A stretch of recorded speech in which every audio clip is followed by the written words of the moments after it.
하나님 말씀은 신약성경 베드로후서 2장 5절에서부터 주보에는 8절로 되어 있는데 7절까지만 오늘 살펴보도록 하겠습니다. 베드로후서 2장 5절에서 7절까지 한 목소리로 함께 읽겠습니다. 옛 세상을 용서하지 아니하시고 오직 의를 전파하는 노아와 그 7 식구를 보존하시고 경건하지 아니한 자들의 세상에 홍수를 내리셨으며 소돔과 고모라 성을 멸망하기로 정하여 재가 되게 하사 후세에 경건하지 아니할 자들에게 본을 삼으셨으며 무법한 자들의 음란한 행실로 말미암아 고통당하는 의로운 롯을 건지셨으니. 아멘.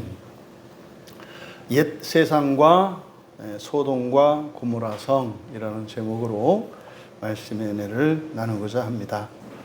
계속해서 반복해서 여러분에게 이 베드로후서의 주제가 무엇인지를 말씀드리고 있는데, 베드로후서를 한마디로 말하면 완전해져야 한다. 완전해져야 한다. 그리고 그것에 대한 심판이 있다. 사실은 이 베드로 사도께서 복음을 전하시면서 사셨던 그 시대의 교회의 정황이 이 안에 담겨 있습니다. 예수 그리스도께서 우리에게 주신 하나님 나라의 복음, 부활의 복음을 사도들도 동일하게 전했습니다. 그런데 이게 해결이 되지 않고 전달이 되지 않는 무엇이 있던 겁니다. 그게 무엇이었냐면 그리스도인들이 복음을 따라 살지를 않아요. 그러니까 그 복음을 위해서 살지를 않는 겁니다. 그 복음이 무엇입니까? 우리가 하나님 나라의 복음, 부활의 복음 이렇게 이야기를 합니다만 정확하게, 보다 좀 정확하게 이야기한다면 첫째 부활의 복음입니다. 첫째 부활의 복음.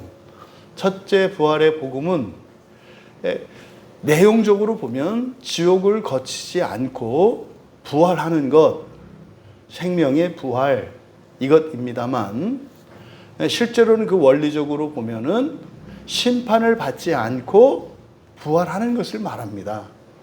그러니까 부활에는 우리가 우리의 수준과 상태를 하나님께서 심판하셔서 부족한 부분에 대해서 가르쳐 주시고 다시 그 부족한 부분이 채워질 때까지 이제 우리가 사실은 지옥의 연단을 통해서 그게 다 되고 나면 부활하게 되는 이런 길이 있고, 또 하나는 예수 그리스도의 십자가의 공로와 또 그리스도의 약속을 믿고 우리 안에 성령이 계신 것과 성경 말씀으로 우리의 마음의 본성을 변화시키며 그리스도의 완전을 추구하며 살아갈 때 심판에서 의롭다고 칭함을 받을 수 있는, 또 존재론적으로 완전하게 될 수 있는 그 나머지 부분들, 그것을 그리스도께서 그리스도의 은혜로 우리를 온전케 하셔서 심판받을 필요가 없도록 하셔서 심판을 받지 않고 부활하게 되는 이 두 가지 복음, 지금 말씀드린 이 내용이 예수님께서 우리에게 주셨던 하나님 나라의 복음, 부활의 복음의 핵심입니다. 이것을 사도들 당시에 사람들에게 전해줬지만 사람들이 그것을 믿지를 않고 또 그것을 따라 살지를 않는 겁니다. 그래서 지금 이 베드로 후서는 베드로 사도에 어떤 마음이 있다고요? 안절부절 못하는, 안타까운, 답답한, 아주 애통해하는 그런 마음이 있다 이 말이에요. 그래서 지금 1장에서부터 계속 밝히고 있는 내용, 그리고 2절에서 지금 증거하는 건 뭡니까? 반드시 심판이 있을 거라는 거예요. 근데 왜 그렇게 하지 못했는가? 이제 2장에서 밝히는 건데, 거짓 선생들 때문에 그렇다는 거죠. 거짓 선생들 때문에 정말 예수님께서 우리에게 내어주신 그 구원은 차별이 없고, 차별이라고 하는 것은 말입니다, 어떤 사람이 타고난 그 자질이나 환경이나 시대나 그 모든 것으로 인한 차별입니다. 근데 이 복음에는 차별이 없어요. 그러니까 무슨 말이냐면, 정말 지성적으로 좀 뒤떨어지고 또 어떤 사람은 지성적으로 탁월한 사람이라 하더라도 이 첫째 부활에 참여하는 것에는 차별이 없다 이 말이에요. 그러니까 오늘날 어쨌든 차별이 없어요. 또 교회가 있던 시대나 교회가 없던 시대나 차별이 없다 이 말이에요. 또 율법을 받은 이스라엘 민족이나 율법을 몰랐던 다른 민족들이나 차별이 없다는 뜻이에요.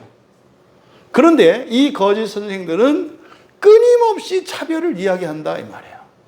그래서 정작 우리가 집중해야 하는 이런 모든 조건과 기준으로부터 차별이 없게 하는 그것은 우리의 완성, 우리의 완전한 그 부활을 이루시는 분이 그리스도이시기 때문에 각자가 채운 그 본성의 변화의 분량에 상관없이 나머지를 채워주시는 것이 그리스도의 은혜이기 때문에 차별이 없는 것인데, 이 세상을 살아가는 우리들이 어떻게 살든지 간에 그건 똑같다라고 가르치는 잘못된 이 거짓 선생들, 이것 때문이라는 것을 이제 2장에서 밝힌 겁니다.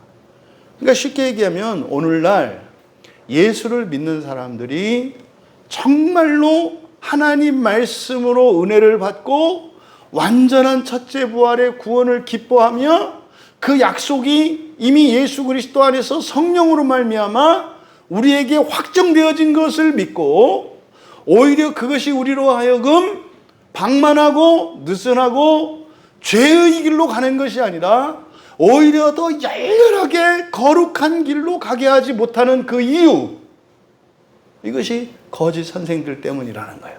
이게 지금 오늘날도 여전히 넘지 못한 선이 바로 이 부분입니다. 그래서 바로 이 베드로후서 2장에서는 그 원인이 무엇인지를 밝히고 그것이 왜 그런가 지금 논증적으로 설명하고 있는 겁니다. 앞에 1절과 2절에 보시면 1절에서 바로 이 거짓 선지자들, 거짓 선생이죠. 이 거짓 선생들 때문에, 이때 거짓 선생은 누구라 했습니까? 오늘날로 말하면 목사입니다. 신학자입니다.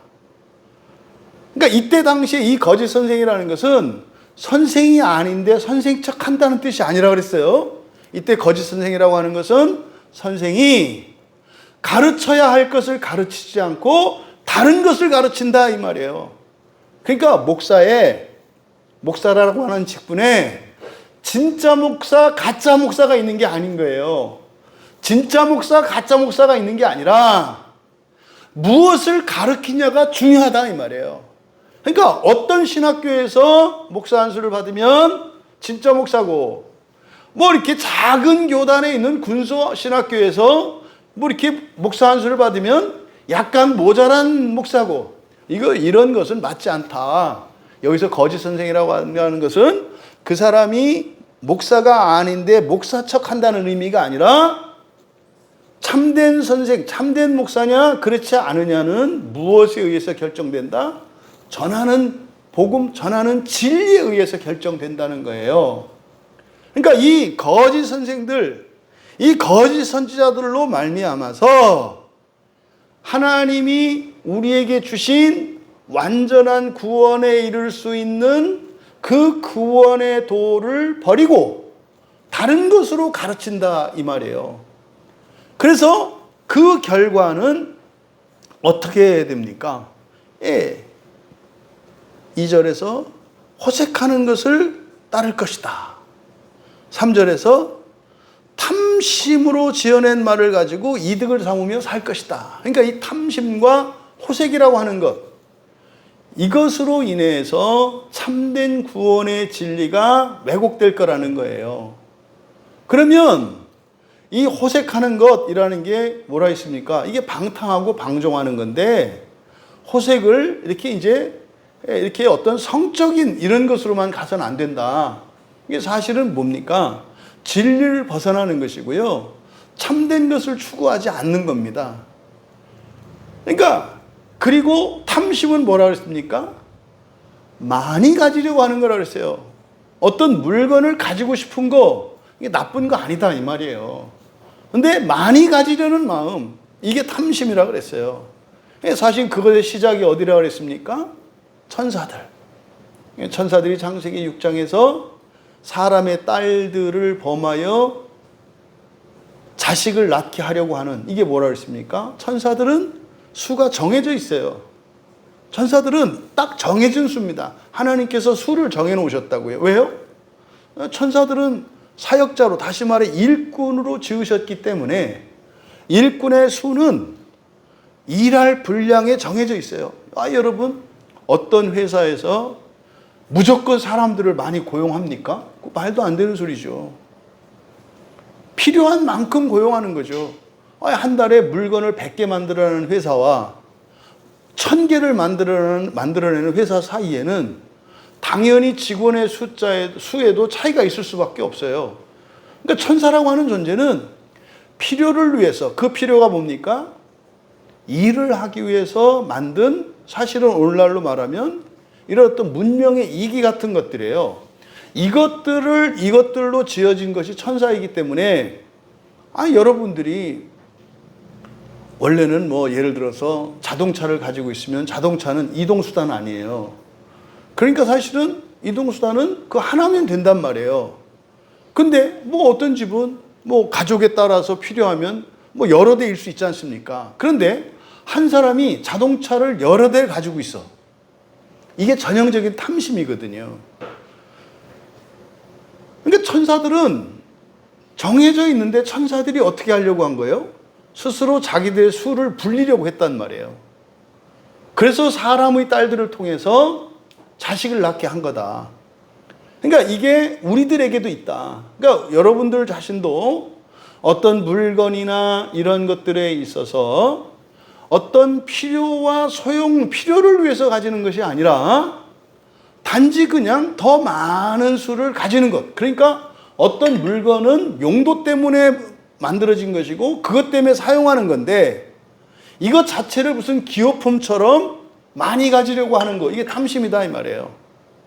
그리고 방종은 뭐겠습니까? 부활을 향해서 살지 않아도 된다고 하는 거예요.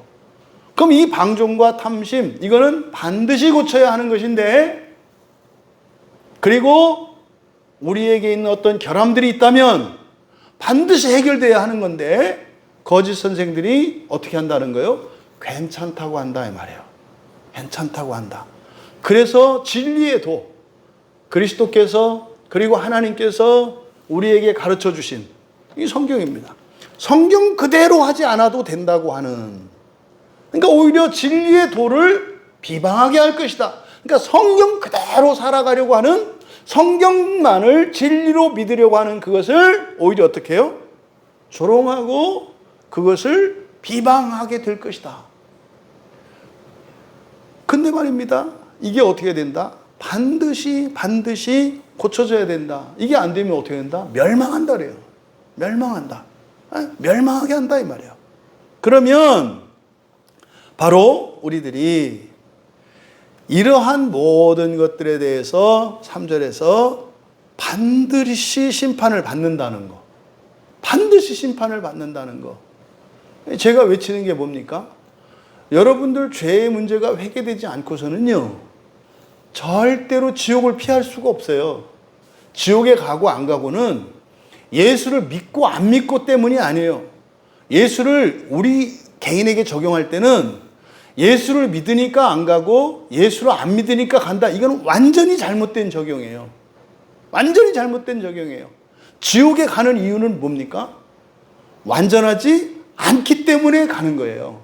완전하지 않기 때문에 지옥을 가는 거지, 무슨 일을 했고 무슨 일을 안 했고 때문에 가는 게 아니에요. 완전하지 않기 때문에 가는 거다 이 말이에요.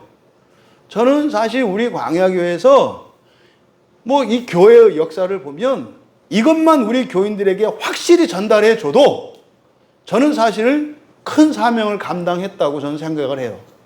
제 생각으로는. 왜? 이것조차도 전달이 잘 안 되니까. 그러니까 정말 우리 광야교회에 속한 분들은 내가 완전하지 않으면 지옥에 가는 거구나, 이거를 정말 두려운 마음으로 받아들였으면 좋겠는 거예요. 그러니까요, 완전해져야 된다는 얘기가 아니죠. 완전해져야 된다는 얘기가 아니에요. 왜? 그거는 불가능하거든요. 불가능해요. 우리가 지옥에 가야 할 이유가 없을 정도로 완전하게 되는 거, 이게 의롭게 되는 거거든요. 근데 이 의로움은 부활 이후에 이루어지는 거라고요.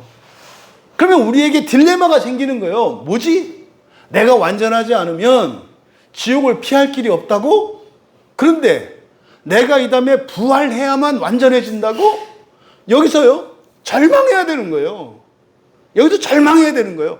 절망할 때 비로소 구원의 손길을 뻗는 거예요. 이때라야 비로소 성경 말씀이 의미 있게 들려요. 예수 그리스도께서 오신 이유가 확실해지는 거예요. 그리고 그것 외에는 다른 길이 없어요. 그러면 각자의 처지와 수준과 분량에 따라서 오직 성경을 믿고 성령을 의지하며 하나님의 은혜의 방편들을 추구하며 살아갈 때, 내가 인생을 마치는 그 순간 그 완전을 100으로 보았을 때 10%이든 20%든 30%든 상관없이 나머지 필요한, 완전해지기 위해 필요한 모든 것들을 그리스도께서 해주실 것을 믿고 살아가면 되는 거예요. 근데 이 거짓 선생들로 말미암아서, 거짓 복음들로 말미암아서 신자들이 이 사도들의 시대에도 그렇게 완전한 의를 위하여 살고자 하는 추구가 일어나지를 않는 거예요, 교회 안에. 그러니까 지금 베드로 사도도 그 사역의 마지막, 인생의 마지막에 어쩌면 좌절하고 절망할 수 있어요. 안 되는구나, 안 되는구나.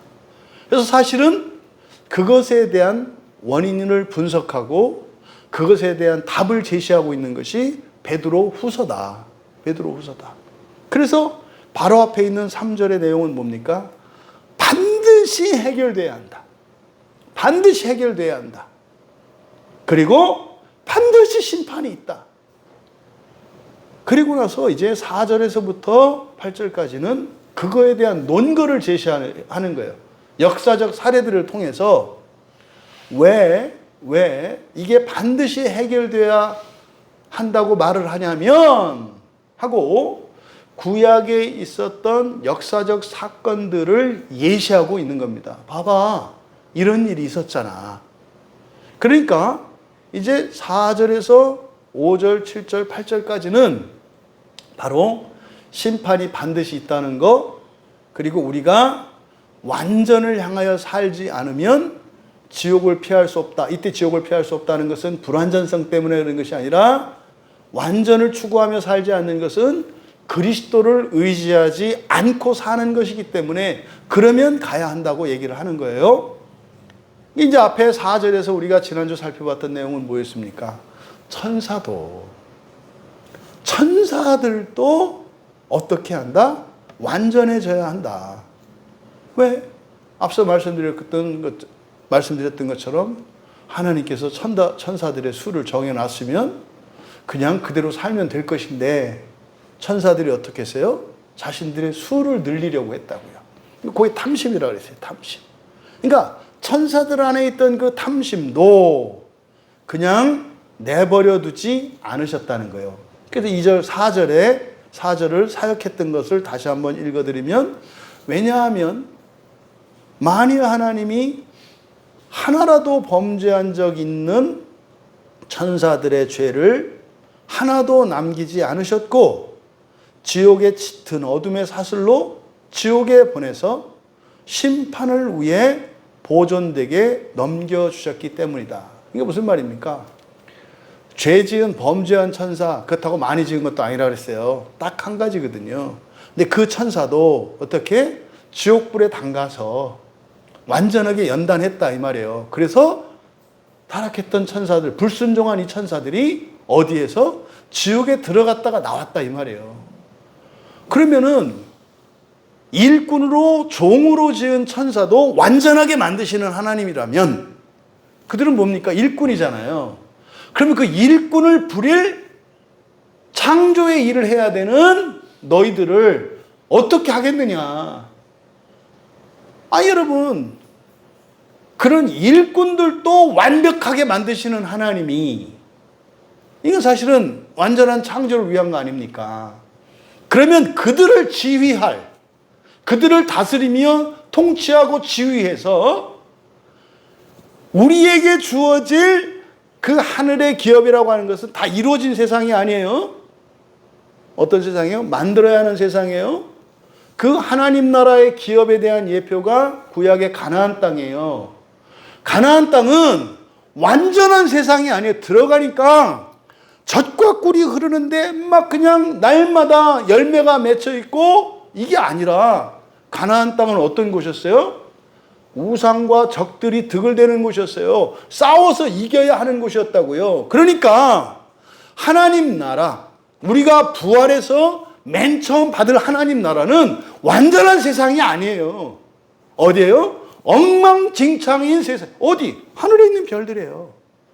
그러니까 지금 교회에서 가지고 있는 하나님 나라에 대한 구별이 없어요. 새창조 이후에 완전한 그 하나님 나라, 맞아요. 거기는 다 함께 들어갑니다. 그런데 이 세상에 하나님 나라가 밀고 들어오는 곳이 있는데, 이건 어디예요? 부활한 성도들이 그렇게 완벽한 세상으로 만드는 나라가 하나님의 나라예요. 정확한 명칭으로는. 그래서 천국, 낙원, 하나님의 나라, 새하늘과 새 땅, 이걸 구별해야 된다 그랬어요. 근데 지금 교회에서 사용하는 하나님의 나라는 새하늘과 새 땅을 하나님의 나라로 사용해요. 잘못된 거라고요.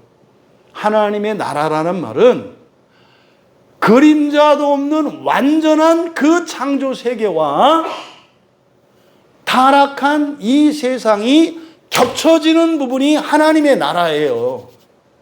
여기가. 그러니까 지금 너무 어이없어요. 천국이라는 말과 낙원이라는 말과 하나님의 나라와 새하늘과 새 땅, 하늘에서 내려오는 새 예루살렘 성이라고 하는 이 개념도 구분이 안 돼 있어요. 2000년이 됐는데. 그러니까 낙원이나 천국이나 하나님 나라 같은 개념으로 쓴다. 그러니까요, 하나님 나라가 이 땅에 왔다? 말이 됩니까? 말이 안 돼요. 하나님의 나라가 오려면 동시에 어떤 일이 일어나야 돼요? 여러분들이 얘기 맞춰보세요. 하나님의 나라가 실제로 역사 속으로 들어오려면 그것과 동시에 어떤 일이 일어나야 되는 거예요? 부활이에요. 부활한 신자가 있어야 하나님 나라가 실제로 역사 속에 임하는 거다 이 말이에요. 그러니까 하나님의 나라는 부활한 신자가 딱 보았을 때 완성된 나라가 아니에요. 그게 창세기 2장의 얘기라 그랬잖아요. 창세기 2장에 새롭게 창조된 둘째 아담인 아담 앞에 펼쳐진 세계가 완전한 세상이 아니었다니까요. 만들어야 될 세상이었다니까요. 그게 가나안 땅이라니까요. 가나안 땅에 들어갈 때 하나님께서 거의 전쟁하러 가는 거예요. 가나안 땅에 온갖 우상과 귀신들을 쫓아내고 부조리들을, 더러운 것들을, 악한 것들을 다 물리치고 거룩한 땅으로 만들어야 되는 게 가나안 땅이에요. 그럼 가나안 땅은 하나님의 나라의 예표라니까요. 이 말엔 다 동의하죠, 사람들이. 근데 그 말을 하면서 어떤 말도 안 되는 착각을 하냐면 마치 가나안 땅이 완전하게 갖춰진 세상인 줄 착각해. 그러니까 맨날 가나안 하면 젖과 꿀이 흐르는 땅, 젖과 꿀이 흐르는 땅 그래. 젖과 꿀이 흐르는데 그거 내 거 아니에요. 먼저 주인이 있다니까요. 오랫동안 주인 행세하고 있던 누가 있다니까요. 그것을 몰아내고 우리가 새롭게 만들어야 하는 것이 하나님의 나라예요. 그러니까 지금 상태로 여러분들이 화성에서 지금 화성으로 옮겨졌다고 생각해 보세요. 지금 상태로. 지옥 아닙니까? 지금 상태로 가면 지옥이에요. 예? 아니, 태양으로 갔다고 생각해 보세요. 지옥이에요. 불지옥. 지금 상태로 가면. 그런데 부활해서 가면 어떻게 되는 겁니까? 가슴이 뛰는 거예요. 이해되시죠? 여러분들은 딱 보고 이걸 어떻게 만들지. 아이, 집사님, 이 꽃 강대상 사올 때 가서 꽃 사오고 이렇게 딱 하면 뭐 이렇게 하나님의 은혜 주셔서 이게 이것저것 섞어서 이렇게 이게 있잖아요. 근데 만약에 그걸 저한테 주고 집사님이 목사님 제가 오늘 저 아파서 그런데 목사님 좀 해보세요. 저 어떻게 했어요? 그게 지옥이라고. 그걸 갖다 놓고 그것도 또 집사님 친절하게 또 사진 보내줄 거 아니에요. 그거니까 뭐 이거 참고하셔서 더 미쳐. 더 미친다고. 그러니까 누군가에게는 즐거움의 대상이야. 그러니까요. 지금 우리는 조건과 환경, 나의 능력에 따라서 다르죠. 여러분이 감당할 수 있는 일을 주면 그럴 거 아니에요. 내가 오늘 하루에 딱 이게 너무 고단하지 않게 처리할 수 있는 일이 딱딱 떨어져 매일매일. 그래서 마음도 기쁘면서 몸이 지치지 않아. 그래서 하루 일을 마치고 오는데도 힘이 남아. 그래서 얼마든지 성경 보고 뭐 교회에서 기도하고 뭐 이렇게 할 수가 있어. 아침 되면 또 전혀 어렵지 않아. 이렇게 딱딱 떨어지게. 어젯밤에 내가 잠을 못 자고 설쳤더니 그 다음날 일도 또 딱 주는 거야. 대신 수입은 안 줄어. 또 이런 일은 안 일어나요. 이 세상. 그러니까 이 세상은 다 조건적이라고요. 그러니까 내 능력과 환경과 처지 또 다른 것과의 관계 속에 따라서 이게 달라진다고. 그럼 보세요. 부활이라고 하는 것은 말하자면 전지전능하게 되는 거예요. 네? 하나님의 전지전능에는 미치지 못하지만 최소한 나에게 주어진 이 하늘의 기업, 하늘의 기업 하지 말고 여러분 그냥 별이라고 생각하셔라. 어떤 별이 지금 폐허죠, 폐허. 다 폐허예요. 그러니까 뭐 외계인이 있냐 없냐, 이거 따지지 마. 뭐 살면 어떡하고 뭐래, 상관도 없어. 중요한 건 뭐예요? 내가 첫째 부활하는 게 초점이에요. 그럼 여러분들이 딱 첫째 부활을 해서 어느 별에 가든지 딱 가면 어떻게 해요? 기쁨의 대상이라고. 그러니까 이 별을 딱 보고 구상을 한단 말이에요. 나의 독특한 아름다움을 나타내야지 해가지고 이걸 어떻게 할까? 이거예요. 근데 어떤 사람을 지금 상태도 거기다 갖다 놓으면요, 난리를 치는 거예요. 내가 모태신앙으로 커서 한 번도 내가 예배 빠진 적도 없는데 나를 왜 이다 갖다 놨냐고. 그러니까 거기가 문제가 아니라 뭐가 문제예요? 우리의 이 존재의 불완전성이 문제다 이 말이에요. 그러니까 하나님의 나라가 임하는 것은 부활과 함께 오는 거예요. 그러니까 지금 하나님 나라가 임했다라는 말이 맞아요? 틀려요? 틀려요. 임했다라고 하는 말은 무슨 뜻이에요? 누군가가 부활했다는 뜻이에요. 그게 온갖 이단들이 내가 하나님이다 하는 얘기가, 그러니까 성경을 보니까 어렴풋하게 사람이 신되고 뭐 이런 것도 있고 막 이게 아는데 정확히 모르니까 지금 내가 신됐다 이러잖아요. 그거 어디서 그렇게 자신감을 얻었을까요? 예전에 교회 생활할 때 교회에서 하나님 나라가 왔다는 얘기를 들었거든. 근데 하나님 나라가 오려면 누가 있어야 돼요? 부활한 사람이 있어야 한다고. 그러니까 내가 부활했다라고 말하는 거예요. 내가 신이다. 진짜 이 얘기를 그 이단들이며 또 이 너무 이렇게 정통 잘못된 이렇게 경도되어 있는 분들이 듣고 이렇게 동의가 됐으면 좋겠어요. 그러면 다 함께 모일 수 있거든요.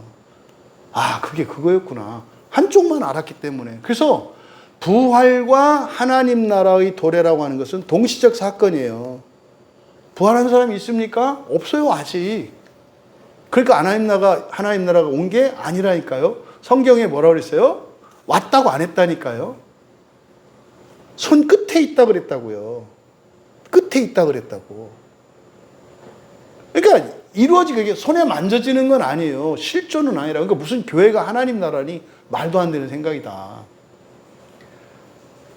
어쨌든 그렇게 되려면, 다시 말해서 지옥에 가지 않고 하나님 나라에 들어가려면 뭐 해야 된다? 완전해져야 된다. 완전해지는 방법은 두 가지다. 정말로 지옥의 연단을 거쳐서라도 하나님의 은혜를 입지 않고 겪을 거 겪고 할 거 다 해서 완전해지는 방법이 있고, 그걸 위해서 예배한 게 지옥이라고요. 사는 동안 그리스도를 전적으로 믿고 그 약속을 믿고 성령을 의지하고 성경을 의지하며 살아가면 은혜로, 나머지 안 된 부분은 완전하게 주님이 해주시는, 이게 은혜로 부활에 임하는 거예요. 이걸 생명의 부활이라고 한다고요. 그러니까 천사들도 완전하게 하시는데 너희들은 하지 않겠느냐. 이게 첫 번째 근거를 요걸 댄 거예요. 첫 번째 근거. 그러니까 반드시 심판이 있고 반드시 완전해져야 한다. 근데 절대로 스스로 힘으로 완전해지려고 하지 마라. 스스로 완전해지려고 한다는 것은 뭐다? 지옥을 거쳐서 완전해지겠다는 생각이다. 그 생각하지 마라. 예수를 믿고 성경을 믿고 성령을 의지해서 살아라. 이게 복음의 핵심이거든요. 그래서 바로 그 첫 번째 근거를 타락한 천사, 이 타락한 천사가 뭐예요? 6장에 그 타락한 천사들, 탐심으로 인해서 사람 수를 늘리려고, 자기들의 수를 늘리려고 했던, 그리고 더 거슬러 올라가면 최초의 그 타락한 천사는 사탄이잖아요. 사탄. 하와를 꼬드겼던. 하와를 꼬드긴 이유가 뭐예요? 하나님 말씀이 믿어지지가 않는 거예요. 흙으로 만든 이 아담과 하와가 어떻게 나보다 더 탁월한 존재가 되냐고. 그러니까 이거는요, 아주 이성적인 판단이었다니까요. 이성적인 판단이었다고요. 여러분, 이렇게 금 들고, 금으로 만든 뭐 어떤 조각품이 있고, 은으로 만든 어떤 조각품이 있는데 무게가 똑같아. 그럼 여러분 뭘 가지실래요? 당연히 금을 갖는 게 정상이에요. 이 뭐 가격차는 말할 필요 없거든요. 근데 하나님이 이렇게 얘기를 하시는 거예요. 여기 금도끼가 있고 은도끼가 있는데 말이다. 이 은도끼는 내가 다이아몬드로 바꿀 거야. 이 약속이 있는 거야. 그러니까 금도끼, 은도끼가 있는데 이 은도끼는 내가 다이아몬드로 바꿀 거야. 자, 가져. 그러면요, 지금의 가치로 보면은 금을 잡아야 되잖아요. 근데 하나님의 계획과 그 말씀을 들으면 뭘 잡아야 돼요? 은도끼를 잡아야 되잖아요. 근데요, 이성적인 사람은 뭘 잡아요? 금도끼를 잡는 거예요. 근데요, 믿음을 따라가는, 믿음을 더 우선하는 사람은 뭘 잡아요? 은을 잡는 거라고요. 그러니까 예배 안 드려. 그 시간에 돈 벌고 그 시간에 놀아. 그 시간에 쉬어. 이게 금도끼라니까요. 은도끼는 불편하게 교회에 나와. 불편하게 설교를 들어. 이게 은도끼라니까요. 왜요? 거기에 첫째 부활의 약속이 있으니까. 다이아몬드로 바꾼다는. 근데요, 반드시 이루어져요. 그것에 대한 근거를 바로 3절에서 타락한 천사들에 대해 이야기를 하심으로써 어떻게? 천사들도 완전하게 할 것이라면 너희들, 그들을 다스릴 너희들을 완전하게 하시는 것은 당연하지 않겠느냐. 이게 왜 많은 사람들이 성경을 보면서 이렇게 이해되지 않았느냐. 지옥은 영원히 가서 돌아오지 못하는 곳이라고 하는 잘못된 전제 속에 있었기 때문에 성경을 읽으면 그런 의미거든요. 원문을 읽으면. 근데 그거를 안 되는 거예요. 그렇게 하면. 왜? 지옥이라고 하는 것은 영원한 형벌을 받는 장소고 나올 수 없는 곳인데, 그러니까 이 성경 구절의 그 의미가 안 와닿는 거예요. 그리고 지옥이라고 하는 것은 원래 누구를 위해서 만들어졌다? 마귀와 그 천사들을. 그러니까 예수님이 마태복음 25장 41절, 이게 중요한 구절이에요. 지옥이라고 하는 곳은 언제 만들어졌냐면 에덴 동산에서, 그리고 창세기 6장에서 이 천사들이 불순종하고 타락했을 때, 그럼 얘네들을 고쳐야 되잖아요. 고장났으니까 고쳐야 될 거 아니에요. 그러니까 천사들을 수리하기 위해서 만드신 게 지옥이라는 거예요. 그러니까 원래 지옥은 필요가 없었어요. 근데 이 천사들이 불순종함으로써 망가졌어. 근데 하나님이 창조물이니까 하나도 버려지면 안 되잖아요. 이거 다시 고쳐야 되잖아요. 그래서 만들어진 게 지옥이라고 예수님이 가르쳐 주신 거예요. 그러니까 마귀들이 어떻게 하는 거예요? 우리한테 죄를 짓게 하는 이유가 뭐예요? 그러니까 물귀신 작전이라는 말이 아주 성경적인 말이에요. 물귀신 작전이 무슨 뜻인지 알죠? 자기가 당한 피해를, 자기가 겪은 어려움을 같이 끌고 들어가는 거예요, 이렇게. 그러니까 천사들의 목적은 뭡니까? 이 마귀가 부리는 천사들의 목적이 뭡니까? 자기들은 지옥을 맛봤거든. 그러니까 뭐요? 니들도 맛보라. 이게 이제 우리나라 군대 문화라니까요. 옛날 군대. 말도 안 되는 부조리가 있어요. 그것 때문에 엄청나게 피해를 봤어요. 그럼 고쳐야 될 거 아니에요. 근데 나중에 와서 사병들이 또 그걸 막 괴로움을 겪어요. 그래서 얘기해요. 이거 잘못된 거 아닙니까? 고쳐야 되는 거 아닙니까? 그러면 이제 마귀가 하는 말이 뭐예요? 나도 겪었으니까 니들도 겪어야지. 이렇게 한다 이 말이에요. 이게 마귀의 정신이라고. 마귀의 정신. 근데 하나님의 정신은요. 내가 겪은 걸로 끝내야지. 그래서요. 과거의 잘잘못을 너무 따지는 사람들은 이게 마귀 정신이라고. 그게 뭐 정의롭고 이런 거 아니라니까요. 과거에 그런 일이 있었으니까 다시는 그런 피해가, 그런 불상사가 일어나지 않아야지. 내가 좀 비록 손해를 봤다 하더라도 그냥 퉁 쳐주고, 퉁 쳐지는 이유가 뭐예요? 그렇게 하면 과거에 당했던 그것이 오히려 복으로 바뀐다니까. 한 번도 그런 일이 일어나는 거지 않은 것처럼, 오히려 큰 일을 한 것처럼 과거의 피해가 바뀐다니까. 이게 하나님의 논리예요. 이거죠. 그리고 이제 5절에서 두 번째, 그리고 6절에서 세 번째 역사적 근거를 대는 거예요. 왜 완벽해져야 하냐면, 왜 하나님이 예외 없이 그냥 건너뛰는 거 없이 반드시 완전하게 하시기 위한 심판을 하신다고 하냐면 그 근거를 대는 거다 이 말이에요. 그래서 바로 이 두 번째 논거, 의롭게 돼야 된다, 심판이 있다, 이거에 대한 두 번째 논거, 이게 바로 뭡니까? 노아 시대의 홍수 사건이에요. 노아 시대의 홍수 사건이 바로 그 두 번째 논거. 이거는 사실은 앞에서 4절에서 이야기했던 천사의 타락과 이렇게 맞물려 있잖아요. 그러면 5절의 내용을, 이게 좀 애매하게 번역되어 있어요. 여기서 먼저 옛 세상 이렇게 되어 있지 않습니까? 그래서 옛 세상, 옛이라고 한 이 말이 아르케예요, 아르케. 아르케에서 파생된 말이거든요. 그래서 아르카이오스, 그러니까 아르케의 형용사형이에요. 아르케가 뭐예요? 시작, 첫 번째, 으뜸 이런 뜻이거든요. 그러니까 이거 형용사입니다.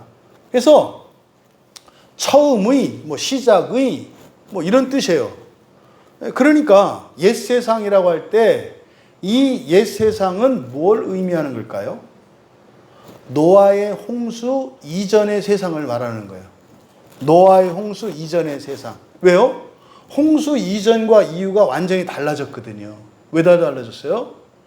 홍수가 나온 것이 그냥 이렇게 땅에서 물이 나오는 게 아니라 윗물이, 창문들이 열려서 윗물이 쏟아져 내렸어요. 땅에서 물 나온 게 문제가 아니라 윗물이 터졌다고요. 그러니까요, 하나님의 창조 세계 전체가 바뀌었어. 심하게 이걸 비약하면 그래서 세상이 계속 넓어지게 됐다라고도 저는 생각을 해요. 원래 윗물로 딱 가두셔서 창조세가 이렇게 있었는데 이 세상이 더러워지는 바람에 이걸 정화시키기 위해서 이렇게 둘러싸고 있던 물들을 쏟아지게 하셨거든요. 그 바람에 담장이 무너진 거야. 그런 바람에 어떻게 돼? 창조 세계가 계속 확장되는 거야. 그러니까 그 쏟아진 게 잘 된 거네.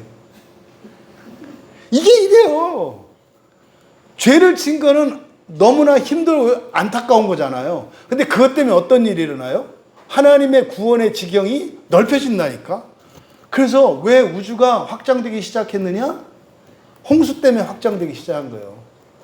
홍수 때문에. 그러니까 우리는 죄를 졌는데 역사 속에서 나타나는 일은 오히려 하나님의 영광이 커져. 이건 뭐 저의 해석이에요. 어쨌든 지금 5절에서 이야기하는 옛 세상이라고 하는 것은 그 처음의 세상. 처음 세상이라고 하는 것은 하나님이 맨 처음에 만드셨던 창조 세계예요.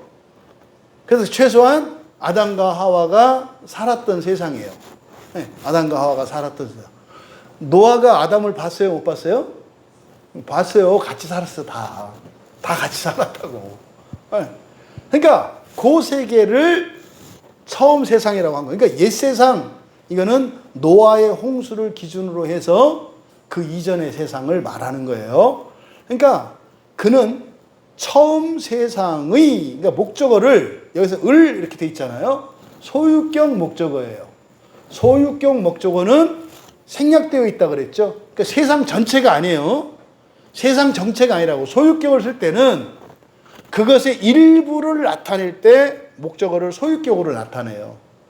그러니까 예를 들어서 집에 치킨이 있는 거예요. 시켰어.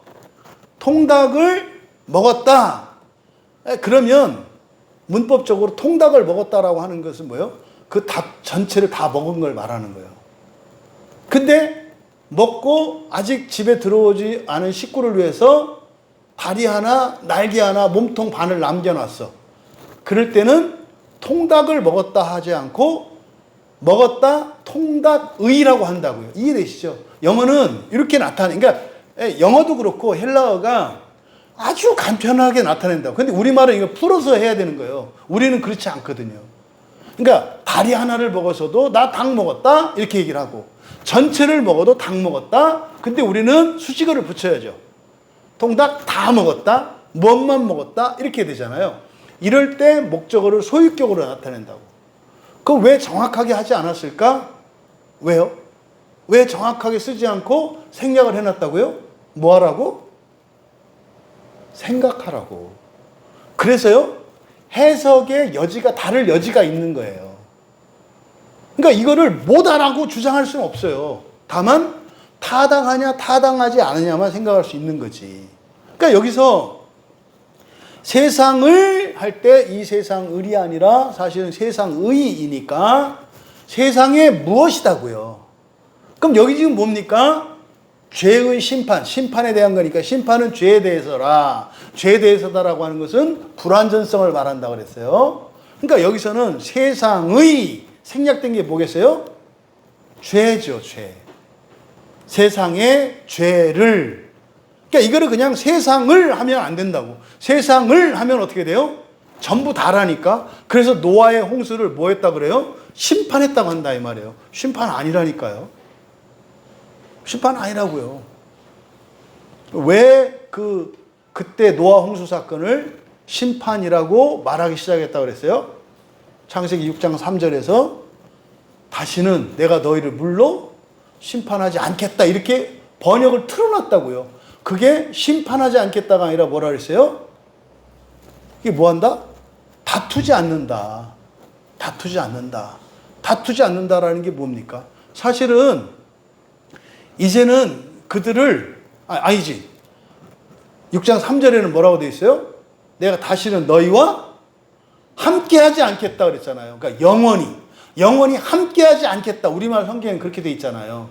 그런데 함께하지 않는 게 아니라 거기가 다투다, 딘이라고 되어 있다고요.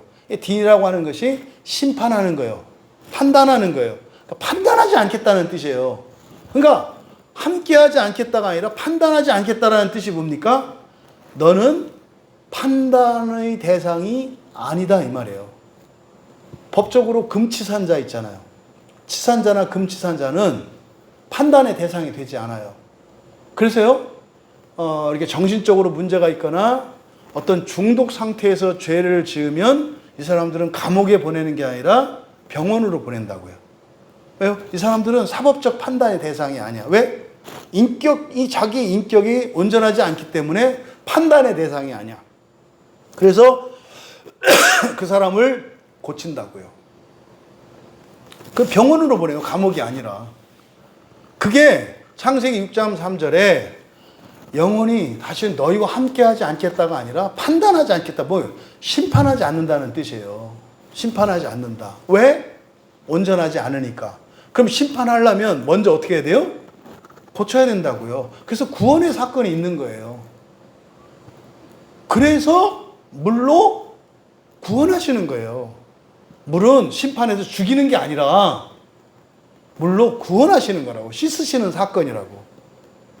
그러니까 여기서 이게 잘못되니까 사실은 이 창세기 6장 3절에 대한 해석과 잘못된 전체가 성경 전체를 꺾어버려요. 그러니까 신약에 와서 턱 걸린다니까. 베드로전서에서 예수님이 그 노아 홍수 때 죽은 사람들을 구원하러 가셨잖아요. 그러니까 이게 해석이 안 되는 거예요. 왜? 한번 버려진 사람은 영원히 버려져야 되는데 예수님이 거기 또 왜 가냐고. 그러니까 이게 막 얽혀서 해석이 안 되는 거예요. 제가 지금 하는 이 설명은요, 아주 또 명쾌한 설명이에요. 기존의 교리가 안 받아들여서 그렇지. 그러니까 아니 이게 성경적인 설명이에요. 그러니까 어쨌든 여기서 세상에 죄를 생략되어 있다는 것을 사실은 우리가 유추해낼 수 있어야 한다. 그러니까 뭡니까? 세상 전체를 어떻게 하신 게 아니라 뭡니까? 세상의 죄를. 그 다음에 용서하다라고 번역되어 있는데 이거는 용서하다 이렇게 번역할 수 있는 단어가 아니에요. 이거는 에이도마이라는 말인데 에이도마이는 그냥 내버려 두다라는 뜻이에요. 내버려 두다. 그러니까 이런 거 있죠. 여기 여러분들이 밥을 먹다가 여기에 이제 뭐 김치 국물이 딱 튀었어요. 어떤 사람은 그걸 어떻게 하죠? 가서 뭐 화장실에 가서 벗어가지고 세면기라도 이렇게 해서 닦아서 깨끗이 씻어서 나오는 사람이 있고 어떤 사람 내비두는 사람이 있잖아요. 또 어떤 사람은 그냥 어차피 지금 바깥에 있으니까 그냥 내비두고 집에 들어가서 씻는 사람이 있잖아요. 그럼 여러분들은 어떻게 하세요? 그럼 얼룩이 옷에 묻어 있으면 닦아내지 않아요? 지금 닦을 건지 나중에 닦을 건지는 뭐 다르겠지만 닦아내지 않아요? 그러니까 남겨두지 않는다고요. 그러니까 여기서 용서하다라고 번역한 이 단어가 에이도마이라는 뜻인데 이게 남겨둔다는 뜻이에요. 오점이나 얼룩을 남겨둔다는 말이에요. 그러니까 옛 세상의 죄들을 용서한다가 아니라 뭐 하지 않는다? 남겨두지 않으셨다. 뭘 얘기하는 건지 아시겠죠? 이게 바로 홍수를 내린 사건이에요. 그래서 뒤에서 설명하는 거예요. 남겨두지 않고 그럼 어떻게 하셨어? 홍수를 내리셨어. 뭐 요 얘기예요. 근데 우리말 성경에 홍수라고 돼 있지만은 홍수는 사실은 비가 오는 것도 있습니다만 강물이 넘치는 것도 홍수라고 그러잖아요. 그래서 이게 정확한 번역은 아니고 이때 여기에 홍수라고 번역한 이 단어가 카타크리모스. 카타는 아래로죠. 카타크리모스. 크리모스가 넘치는 거예요. 근데 카타크리모스니까 아래로 쏟아 부은 거예요. 그러니까 홍수 사건이라고 하는 것 때문에 지구의 생태계가 변했다고 그랬잖아요. 그러니까 이때 쏟아진 거는 말이죠. 지구에서 나온 이 안에서 나온 물을 말하는 게 아니라 지금 요 베드로 사도는 뭘 얘기하냐면 쏟아진 물에 대해서 얘기해요. 이게 카타란 말이에요. 카타. 그러니까 이게 폭우예요. 폭우. 그래서 그대로 번역을 하면 그러나 죄를 남겨두시지 않으셨다. 그러나 불경한 세상에 폭우를 내리셨지만 그러니까 그냥 이 죄를 내버려 두신 게 아니라 그걸 씻기 위해서 어떻게 했다고요? 하늘에 있는 물들을 쏟아 부으셨다 이 말이에요. 내리셨지만 노아와 그 7 식구를 보존하시고 이거는 의역한 거예요. 그대로 하면 8 이렇게 돼 있어요.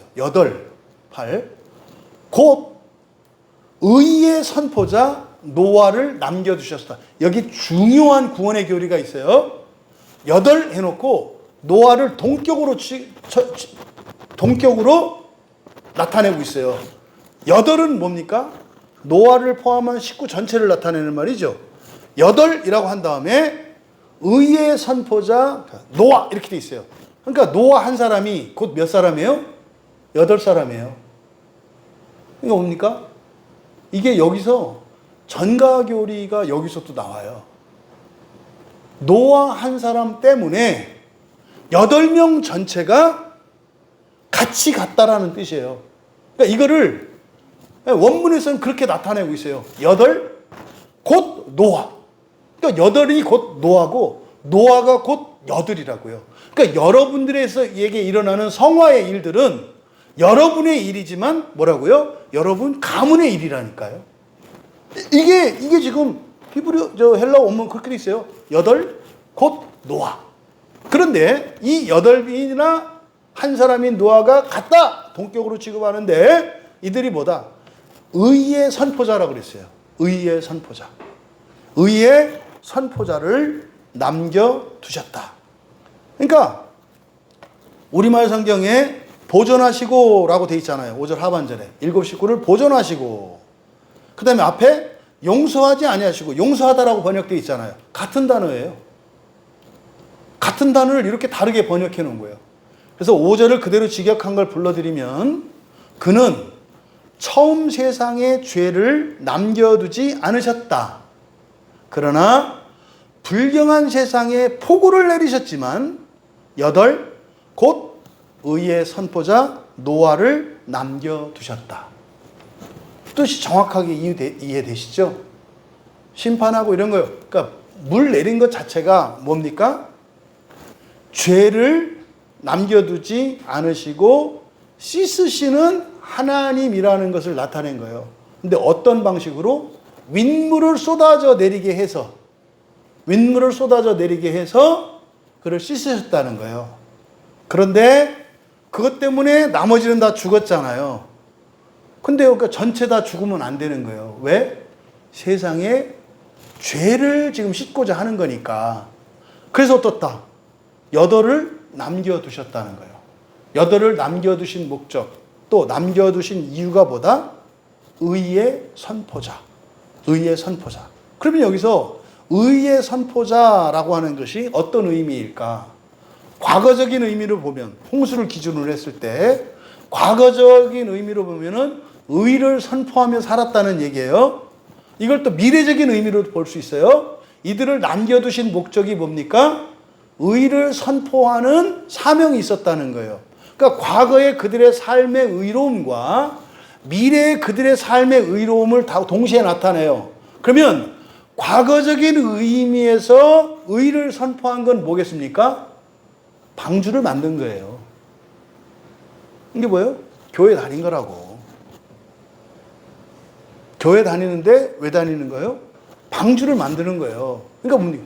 첫째 부활을 위해서 교회를 다닐 때 그게 방주를 만드는 거라고요. 그러니까 첫째 부활을 위해서 여러분이 살면 여러분들은요, 노아의 식구들과 함께 방주를 탄 것처럼 여러분에게도 똑같은 일이 일어나겠네요. 그러니까 뭐예요? 방주를 만드는 인생이 돼야 되는 거예요. 방주가 되는 게 아니라 방주를 만드는 인생이라고. 방주를 만드는 인생이 뭐예요? 첫째 부활이 있다는 거. 홍수가 나도 죽지 않고 살아가는 방법. 다시 말해 물에 빠져 죽고 지옥에 가지 않는 그 길이 있다는 거. 이게 첫째 부활이에요. 첫째 부활을 믿고 교회 다니는 거예요. 그게 방주를 만드는 거라고. 그게 과거적인 의미의 의를 선포하는 거다. 그러면 미래적인 의미의 의의 선포자는 뭐겠어요? 그걸 증거하는 거예요. 증거가 뭡니까? 맞더라. 말도 안 되는 얘기를 하나님이 하시던데, 산 꼭대기에다가, 아라랏산 꼭대기에다가, 방주를 만들으라고, 말도 안 되는 얘기를 하시던데.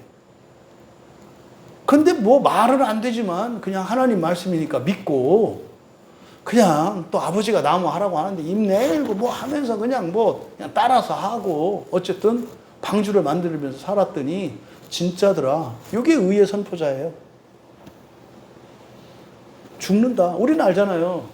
그때 물에 빠져 죽고 나중에 그리스도께서 그들이 있는 지옥에 가셔서 그들을 건지시는, 지옥에 갔다 건지심을 받는 구원이 있고, 물에 빠져 죽지 않고 받는 구원이 있다는 걸 알잖아요. 우리는 성경을 통해서. 그래서 이 의의 선포자라고 하는 것, 그건 뭐 이 사람들이, 그러니까 왜 인생이 120년 수명이 됐어요? 배를 만드는데 걸린 시간이 120년이에요. 그러니까 열심히 만들진 않았던 것 같아. 120년이라는 시간이, 그러니까 뭐요? 어떤 때는 했다, 어떤 때는 안 했다. 그러니까, 하긴 하는데, 이거, 맞긴 맞냐, 뭐. 이게 맹인이 2km를 걸어가는 것과 같은 기간이에요. 그게. 그 2km를 많은 맹인들이 그렇게 했습니다만, 가서 씻고 눈 뜬 사람들은 없어. 그러니까 노아가 그 산을 오르내리면서 방주를 만드는 그때, 어떤 때는 그냥 술 마시고, 그때 술 아니다. 나중에 끝나고 나서 뭐 하시니까. 이게 뭐, 딴 데가 놀고, 뭐, 안 하고, 뭘 했다고, 별의별 생각다. 또 막 부부싸움하고, 또 애들이 또 안 한다고 했다고, 이거 안 들어, 이놈의 시키더라, 다 한다, 뭐, 이렇게, 뭐, 별의별 일이 다 있었던 거지. 근데, 할 짓 다 하고, 어쨌든 방주를 만든 기간이 몇 년이에요? 120년이라고. 120년이면 뭐요? 어떤 사람도 구원에 이를 수 있어. 언제? 사는 동안. 그게 120년이란 말이에요. 그 이야기를 지금 5절에서 하신 것이다. 그러니까 말입니다. 바로 이 소돔과 고모라 사건을 통해서, 아니죠. 노아의 홍수 사건을 통해서, 이게 뭡니까? 처음 하나님이 만드셨던 처음의 세상도 거기에 결함이 있으니까 그 결함을 내버려 두지 않고 고치셨어. 창조세계 전체도. 근데 그리스도인 너희들 한 사람에 있는 죄를 내버려 두실까? 그럴 리 없다면. 이거 겁주는 얘기가 아니에요. 완전하게 하신다는 거예요. 완전하게 하신다. 눈꽃만큼도 흠 없게. 뭐 우리 전도사님 거기 완전 성결을 주장하잖아. 그죠? 완전 성결. 근데 완전 성결을 이제 사는 동안 완전 성결해야 된다고 하니까 이제 문제다 이 말이에요. 사는 동안. 완전 성결은 그렇게 되지 않아요. 부활을 해야 완전 성결에 이르는 거거든요. 근데 사는 동안 이룰 수 있다. 그러니까 율법 지키고 나쁜 생각 안 하고 나쁜 짓 안 하고 이거를 완전 성결이라고 하는데 완전 성결은 뭡니까? 신이 되는 거예요. 그러니까 완전 성결을 믿는다는 점에서는 고무할 만한 일이지.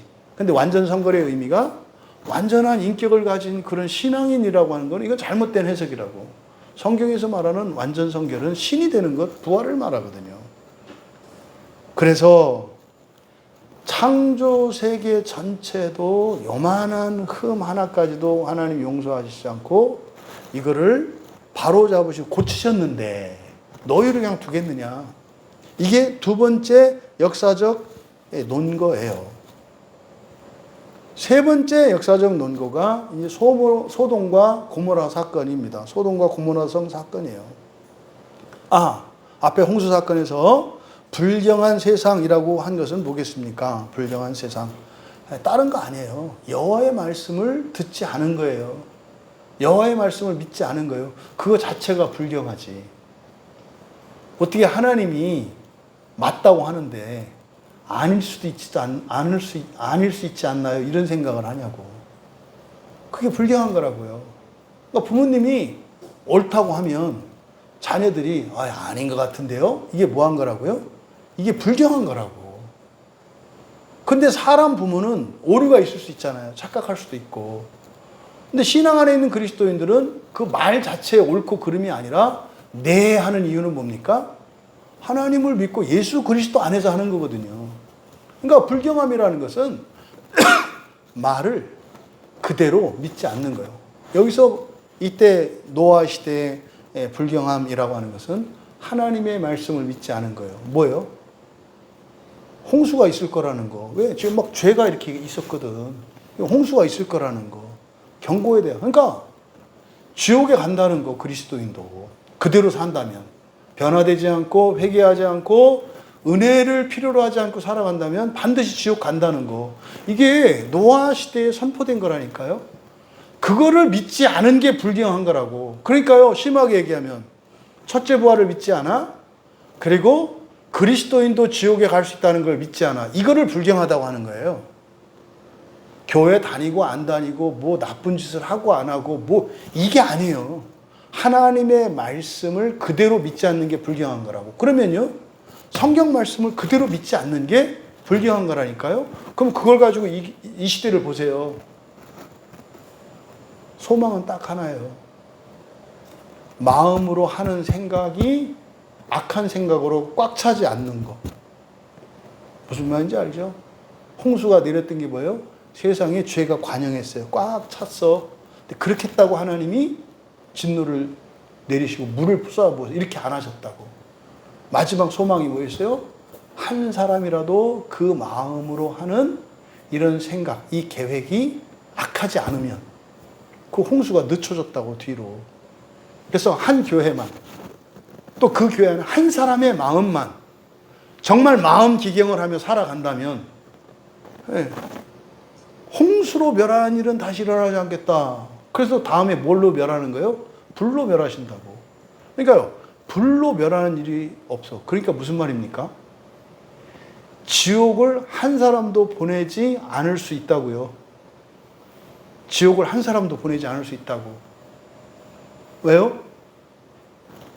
남아서 살아가는 모든 사람들이 첫째 부활을 믿고 하나님의 말씀을 전적으로 신뢰하고 성령을 의지하면서 살아가게 됐다고 칩시다. 그러면 그 순간 어떻게 되는 거예요?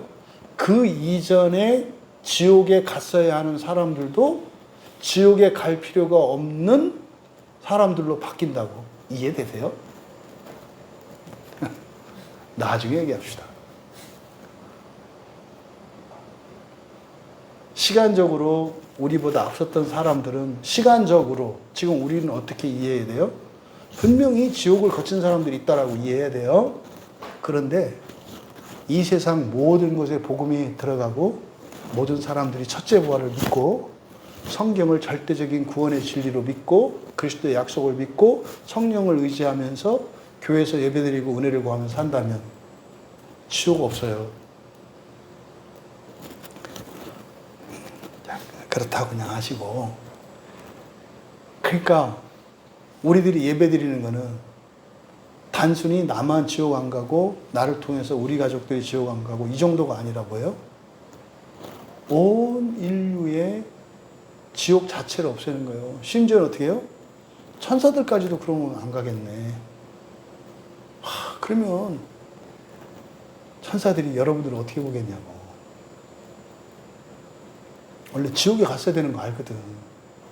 근데 우리로 말미암아서 지옥에서 구원함을 입은 천사, 그 사탄이 여러분 앞에 왔을 때 어떻게 하겠냐고. 장세동 되지 않겠냐고. 옛날 말로. 목숨을 다하거는 충성하는 일꾼들이 되지 않겠냐고. 그러니까요, 여러분들이 거룩한 삶을 살아가고 첫째 부활에 참여한다는 것은 천사들을 흠뻑 사랑과 존경심에 취하게 되는 거예요. 야, 우리 주인님 때문에 내가 지옥을 가지 않을 수 있었어.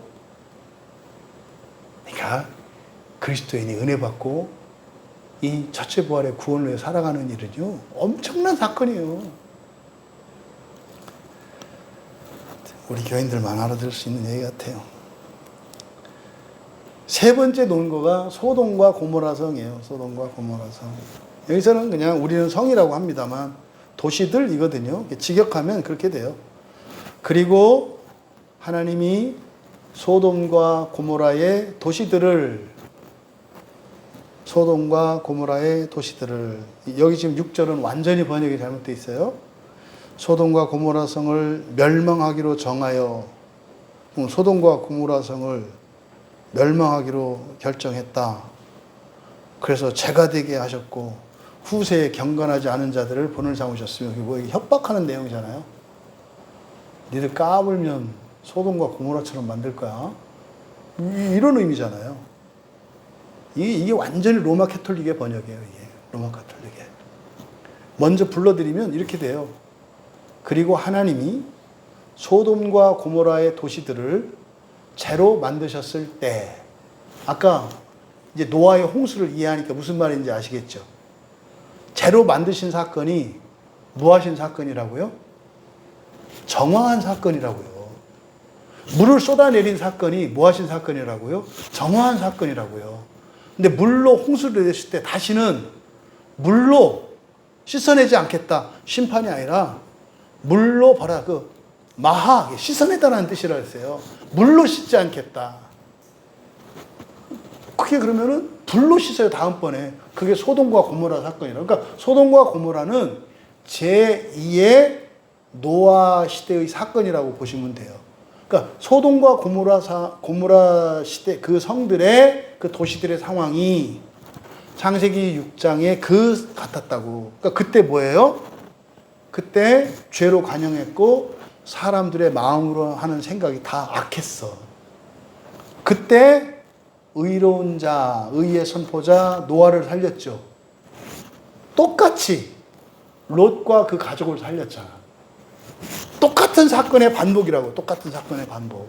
이걸 지금 얘기를 하는 거예요. 그래서 소돔과 고모라의 도시들을 재로 만드셨을 때, 노아 시대에 폭우를 내리셨을 때 똑같은 얘기예요. 불경한 자들에게, 노아 시대는 뭐라 했어요? 불경한 세상이라고 그랬잖아. 불경한 자들에게, 그러니까 여기서 불경한 자들이라고 했습니다만 예정한 것들, 그러니까 노아 시대에 말을 듣지 않고 조롱했던 사람들이에요. 그들에게 예정된, 예정됐죠. 왜? 이미 노아의 홍수 때 죽었잖아, 사람들이. 이렇게 하면 죽어. 예정됐잖아. 예정된. 하지만 조금 달라. 왜? 불로 태워졌으니까. 다가오고 있는 것들은 뭘까요? 하나님이 씻을 때 멸망당하는 거예요, 사실은. 예, 다가오고 있는 것들의 본을. 그러니까 여기서 다가오고 있는 것들의 본이라고 하는 것은 지옥을 말해요. 다가오고 있는 것들의 본, 이건 지옥을 말해요. 지금 우리말 성경은 이것이 지금 번역이 너무 이렇게 엉망으로 돼 있어서 정하자 이렇게 해서 이거는 그냥 참고하지 마시고 이렇게 하려니까 또 헷갈리니까 설명하기가. 불경한 자들에게 예정된 다가오고 있는 것들. 이게 불경한 자들에게 예정된 게 뭐예요? 지옥이에요, 지옥. 근데 이거를 복수형으로 나타내. 왜요? 지옥이 다 같지가 않아. 지옥이 다 같지가 않다고. 그래서 복수형으로 나타냈다고. 이게 불경한 정도에 따라 달라. 다가오고 있는 것들의 본을. 그러니까 뭡니까? 지옥이 어떤 건지를 멸망으로 심판하셨다. 이렇게 됐어요.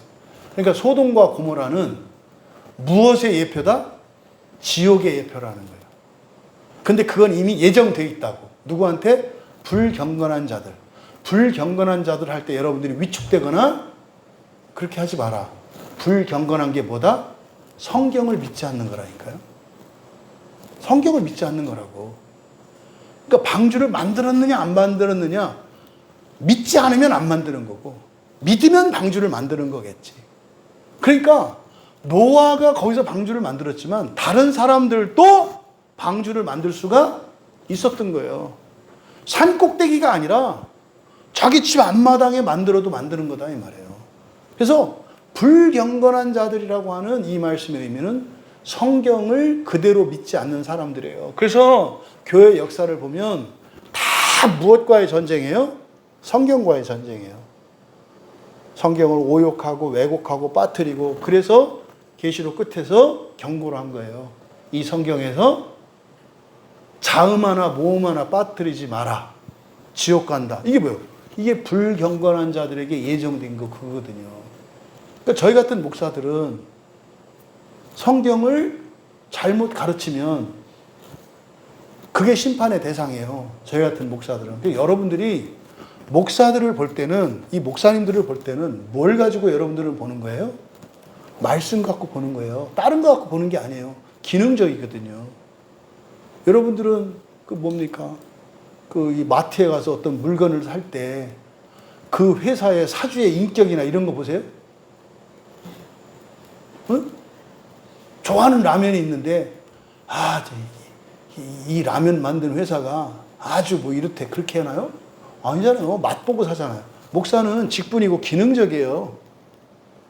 신자로서 사는 건 저와 하나님과의 문제예요. 신자로 사는 건 여러분 각자가 하나님 앞에서 살아갈 일이고, 직분으로서 목사는요. 그러니까요. 목사는 막말로 얘기해서 뭔만 잘하면 돼요? 성경만 제대로 전하면 되는 거예요. 나머지는 불쌍히 여기시면 돼. 근데 오늘날 사람들이 목사에 대한 기준이 그러냐니까? 보라니까요. 없어요. 전혀. 오히려 싫지. 오히려 싫지. 거짓 선생들을 요구하는 시대가 됐잖아요. 그러니까 여기서 불경한 자들, 불경건하다라고 했을 때 불경한 자들인데, 불경하다라고 하는 핵심이 뭐다? 하나님 말씀을 곧이곧대로 믿느냐 안 믿느냐가 불경이라고. 그러니까 하나님을 안 듣는 게 불경한 거지, 뭐 시원찮고 못하고 이런 개념이 아니다 이 말이에요. 내가 이거 못하고 저거 못하고 이것도 아직 그거는 그 다음 문제라니까. 그거는 사실은 뭐요? 더 하나님을 의지하게 하는 거지. 어제 제가 버스를 타고 통영에 내려가는데 어제 그런 생각이 들었어요. 차 타고 이렇게 내려가면서 감회가 새롭더라고. 감회가 새롭다는 게 아니라 병진이 직장으로 좀 신방 가고 있잖아요. 병진이 듣고 있겠다. 안 가려고 그랬거든. 죽어도 못한다고. 근데 지금 그러니까 이제 옛날부터 이제 쭉 생각이 드는 거예요. 처음 이제 명진이 왔을 때 말문 뛰는데 한참 걸렸거든요. 병신이 말 안 하거든. 그냥 쳐다보고 있고 그 어떻게 해? 말 안 는데. 근데 지금은 막 전화도 오고 막 이런단 말이에요. 더군다나 지금 어쨌든 그 어려운 복지사 일을 하는데 거기서 인정받고 말이에요. 그러니까 그 생각이 드는 거예요. 그러니까 기쁘고 감사하면서도 이제 그러면서 이제 저를 보는 거예요. 너는 이렇게, 나는. 그러다 보니까 이제 제가 광야교회를 개척하고 이제 많은 교인들 만나서 같이 함께 지내고 은혜 받고 이런저런 일들을 이렇게 생각하면서 막 지체들을 독촉하기도 하고, 때로는 한편으로는 막 그냥 안타까워하기도 하고 미워하기도 하고 살았던 이제 저의 삶을 이렇게 쭉 돌아봤어요. 그러다가 딱 생각을 해보니까 내가 목사야. 그러다 이제 뭐 우리 집사님 그 유튜브에 설교 다 올렸잖아. 뭐 한 6,300편이더라고. 6,300편. 그럼 제가 최소한 6,300번 예배 드린 거 아니에요?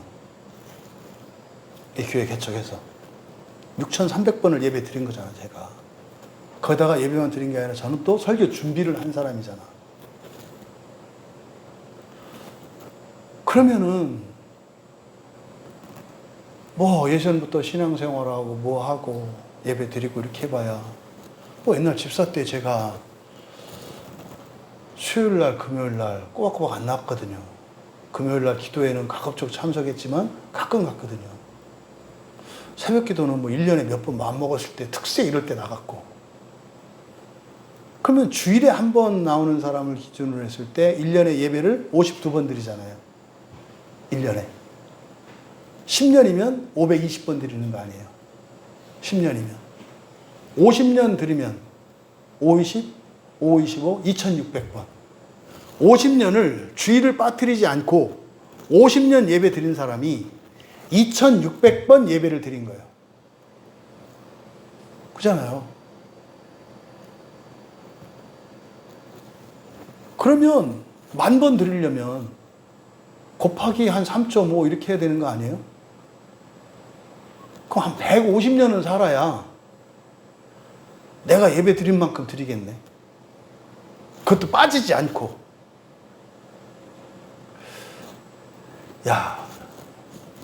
예배를 한 10,000번을 드린 결과가 지금의 나잖아요. 근데 그냥 뭐 이렇게 설교하고 이거 빼고 한 신자로서 저를 보면 실망스럽거든요. 여전히 죄와의 몸부림에서 여전히 하자투성이고, 그러면 10,000번을 예배 드리고도 이렇게 된 게 나야.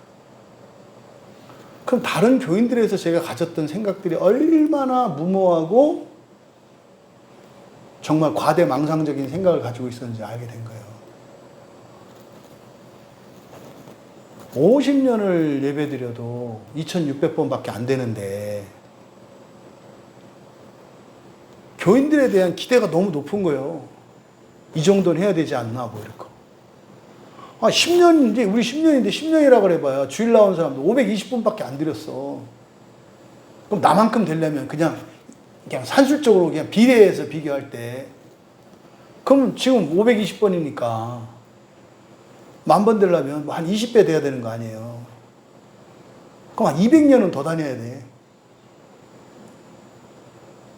그러니까요, 작은 변화라는 게 어떤 거다? 불가능한 거구나.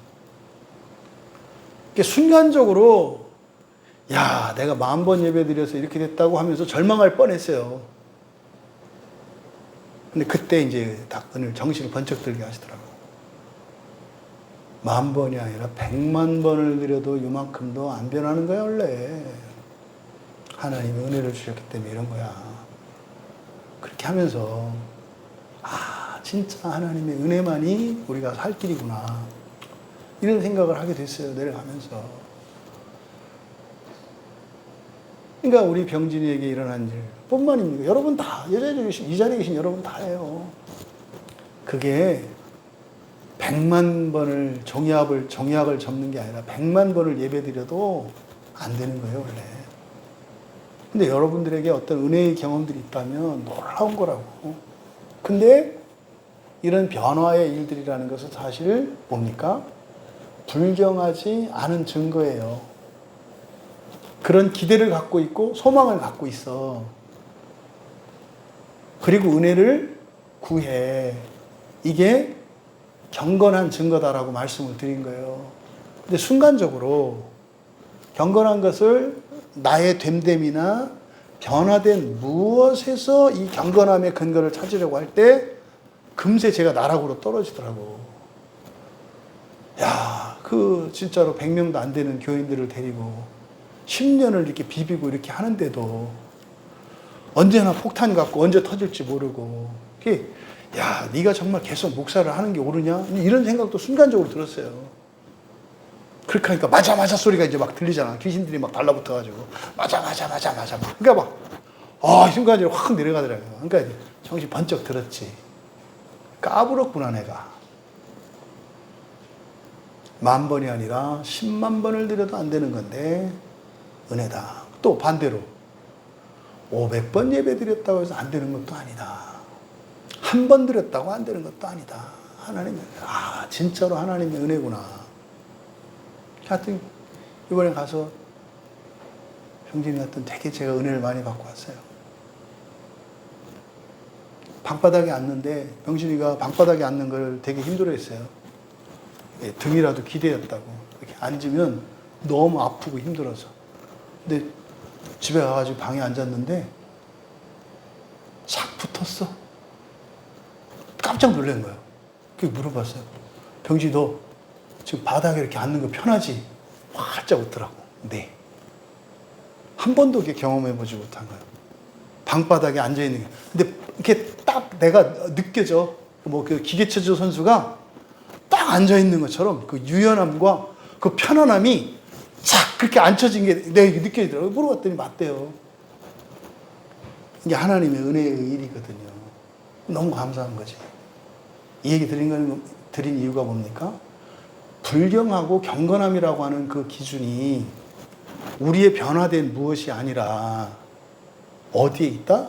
하나님의 말씀인 성경을 그대로 믿느냐라고 하는 거다. 그러면 어떤 일이 일어난다? 롯이 그 멸망당하는 소돔과 고모라에서 구원을 받았고, 노아가 그 홍수에서 살아남았던 것은 경건함인데, 그 경건함의 핵심은 뭐다? 하나님 말씀인 우리에게는 성경이죠. 성경을 고지고대로 믿는 거였다. 근데 그들의 삶은 공통적으로 뭐 있어요? 7절에 보면은 무법한 자들의 음란한 행실로 말미암아 고통당하는 삶을 살았다. 7절에서 얘기하는 거예요. 롯도 조롱당했어요. 노아도 조롱당했어요. 롯도 억압을 받았대요. 저는 우리 매물도에서도 몇 번 지금 예배에 참여하고 있을 걸로 아는데, 매물도 상황이 딱 그 상황이에요. 노아 시대에 홍수가 일어나기 직전의 상황. 소돔과 고모라에 불이 떨어지기 직전의 상황이에요. 그러니까 매물도에 있는 우리 성도님들은 절대 지금 힘들고 아픈 것 때문에 마음 상하거나 위축되거나 그러지 않으셨길 바라고. 또 우리 광야교회 교인들의 상황이에요. 지옥이 영원하지 않다는 둥. 부활이 더 좋은 부활이 있고 덜 좋은 부활이 있고, 구원이 더 좋은 구원이 있고 덜 좋은 구원이 있다는 한번 들어보지도 못한 이상한 소리를 하는 것 같아라고 하는. 근데 이거는 제 얘기가 성경 말씀이잖아요. 그 말씀을 믿고 그 신앙을 지키려고 살아가는 여러분들이나 지금 매물도에 있는 그 교인들이나 롯이나 노아나 똑같은 상황이에요. 똑같은 상황이라고. 그때요, 엄청난 그런 조롱과 멸시, 심한 경우에는 억압과 박해. 매물도 같은 경우는 재산상의 손해와 엄청난 손해가 있잖아요. 그걸 다 겪었다 이 말이에요. 다 겪었다고. 그런데 그들에게는 반드시 지옥이 예비되어 있다니까요. 그것을 바로 소돔과 고모라의 불로 멸하시는 사건. 그래서 이 시간적 순서가 중요해요. 하나님이 소돔과 고모라의 도시들을 죄로 만드셨을 때 만드신 목적이 뭐예요? 벌이 아니에요. 뭐라고요? 소돔과 고모라의 죄들을 버려두지 않으시는 하나님이시기 때문에 고치신 거다 이 말이에요. 그때 그것을 모본으로 보여주셨다는 거예요. 뭐에 대한? 하나님의 말씀을 믿지 않는 자들에게 예정된 것들, 지옥이에요. 역사적으로 소돔과 고모라에 있던 그 사건은 죽음 이후에 불경건한 자들에게 예정되어 있는 그것에 대한 모본이라고 말씀을 하시는 거예요. 근데 롯의 삶을 7절에서 설명해요. 무법한 자들의 음란한 행실, 그거로 말미암아 고통당하는 의로운 롯을 건지셨다. 여기를 이제 뭡니까? 여기서 행실, 동그라미 치시든지 밑줄 치시든지 행실.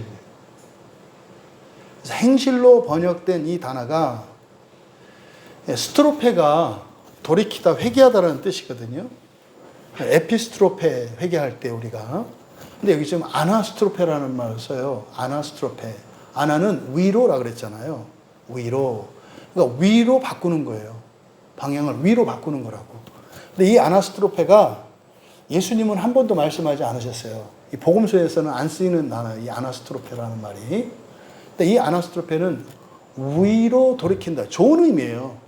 위를 향한다라는 거. 그러니까 지상에서 하늘을 향한다는 뜻이거든요. 아나스트로페가. 근데 이게 그 사람이 가지고 있는 종교와 신앙에 따라 달라져요. 무엇이냐면 로마 캐톨릭의 사제들이나 이 사람들은 본인들이 하나님 뜻을 따라 산다고 생각하잖아요. 아나스트로페예요. 그러니까 뭡니까? 지극히 주관적이고 상대적인 개념이라고. 절대적인 진리가 아니라, 그러니까 교회 안에서 사람들 그냥 내가 믿고 싶은 대로 믿으면 되는 거 아니야? 이게 아나스트로페예요. 내가 믿는 게 옳지 않으면 잘못된 길로 가는 거거든요. 근데 자기는 바른 길로 간다고 생각하는 거지. 뭡니까? 자기 생각에 옳다고 여기는 대로 가는 거, 아나스트로페. 그러니까 이 단어 자체는 좋은 개념이에요. 바꾸는 거니까. 어떻게? 위로. 더 나아지기 위해서. 발전하기 위해서, 성공하기 위해서. 아나스트로페. 근데 이 아나스트로페를 기독교인들에게만 쓰지 않아요. 이제 고린도 후서 1장 12절이나 디모데전서 4장 12절에서는 기독교인의 신앙생활이나 생활 방식에 써요. 그러니까 여러분들이 지금 예수를 믿고 성경을 믿고 교회 나오면서 이것도 아나스트로페야. 근데 이 아나스트로페가 진리와 일치하지.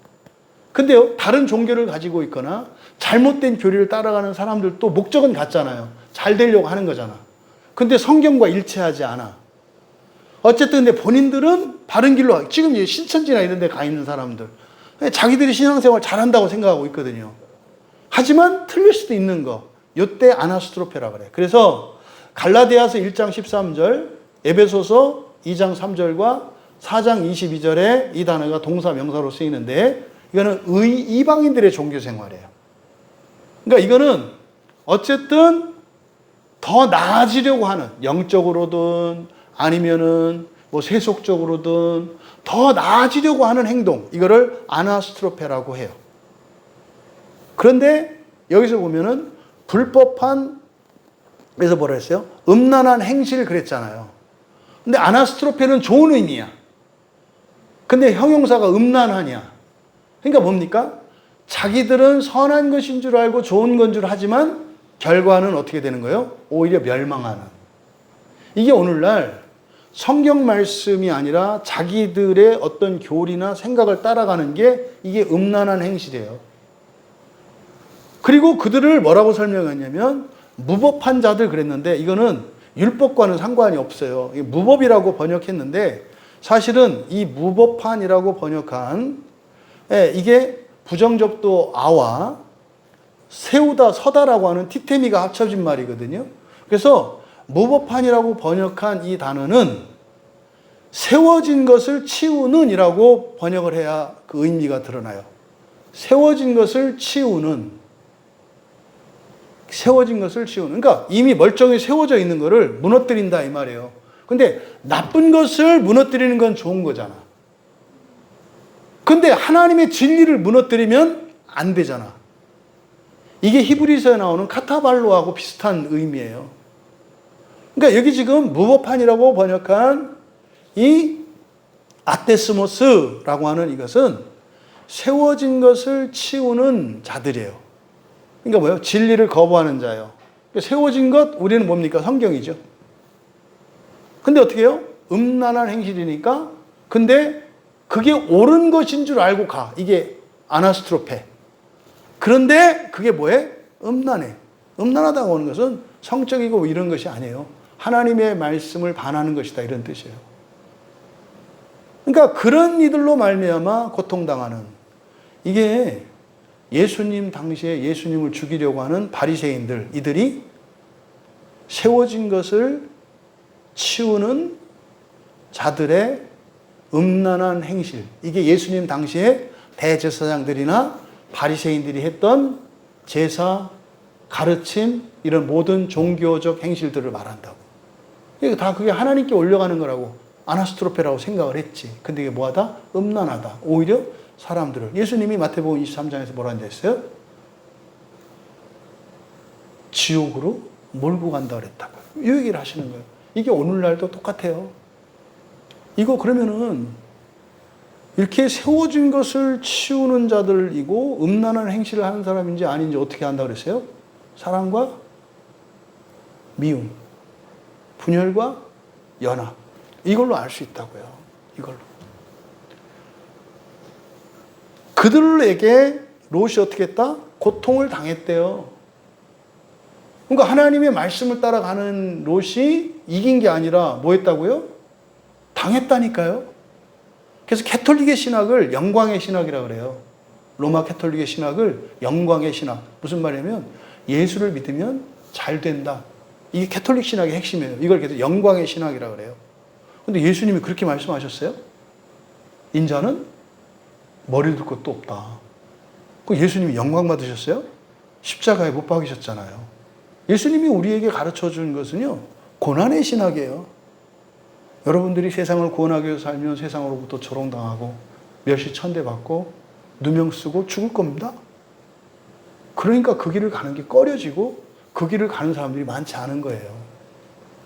여러분, 여기서 주시는 이 말씀은 베드로 사도께서 그 시대의 목회적 정황에서 말씀하는 거다.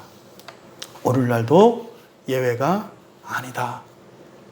여러분, 노아와 같이, 롯과 같이 그리스도를 따라 그렇게 정말 첫째 부활을 위해 살아가는 우리 모두가 되기를 바랍니다. 이것의 핵심은 성경입니다. 성경이에요. 그래서 우리가 지금처럼 끝까지 오직 성경만을 밝히 드러내고 밝히 드러난 그 성경을 믿고 따라간다면 행여 우리에게 허물이 있고 실수가 있을지라도 전혀 문제가 되지 않는다. 불경하지만 않으면 된다. 그리고 환경적인 현재적인 이런 어려움과 장애들에 굴복하지 않으면 된다. 근데 그것이 단지 우리들 개인적인 유익만을 위한 것이 아니라 최소한 노아 한 사람을 8사람으로 동일시했던 것처럼 최소한 여러분의 가족들이 함께 간다. 그뿐만 아니라 천사들까지도 종말론적으로는 지옥을 면하고 여러분들로 인해서 정말 하나님의 원래의 계획대로 갈 수 있다. 라고 하는 사실을 기억하시고 여러분들의 경건한 신앙생활, 이것의 그 가치와 의미가 훨씬 더 커지기를 바랍니다. 그래서 여러분들이 예수님을 믿고 예배하며 말씀 따라 살아가고 현실적으로 여러분이 겪고 있는 여러 가지 박해와 어려움과 오해와 답답함들, 그것이 절대로 여러분에게 후회되지 않는 정도가 아니라 비교할 수 없을 정도로 더 큰 영광으로 여러분에게 주어진다는 것을 기억하시고 한날 한날의 삶 속에서 경건한 삶을 살아갈 수 있기를 주님의 이름으로 축원합니다. 말씀을 생각하며 함께 기도할 때 하나님, 정말 이 한 말씀을 통해서 이 한 사람, 나 한 사람을 통해서 우리 가족과 가문, 더 나아가 나라와 민족, 온 시대, 온 세상이 완전한 첫째 부활에 임하기를 원합니다. 아, 그렇군요. 네, 누군가는 지옥에서 반드시 들어가야 하는 것으로 알았는데 베드로 사도의 말씀을 통해서 단 한 사람도, 이미 살다가 죽어간 사람들도 지옥에 가지 않을 수 있게 하는 길이 있었군요. 그게 뭡니까? 오직 성경만을 완전한 하나님의 구원의 진리로 믿고 성령을 의지하여 은혜를 구하며 살아간다면, 아, 하나님이 정말 기뻐하시는 완전한 구원이 이루어지는 것이군요. 말씀을 생각하며 기도하시고 우리 조국 대한민국을 위해 기도하실 때 절대로 전쟁이 일어나지 않도록, 또한 전쟁이 일어나지 않더라도 그것이 평화는 아닙니다. 지금처럼 동으로 서로 나뉘고 세대 간에 나뉘고 또 가진 자와 가지지 못한 자의 삶이 너무나 다르고 어떤 사람들은 너무 남아서 흥청망청 버리고 어떤 사람들은 기본적인 필요도 채우지 못해서 사는 이런 불평등과 차별이 있는 이런 세상이 전쟁이 나지 않은들 평화롭겠습니까?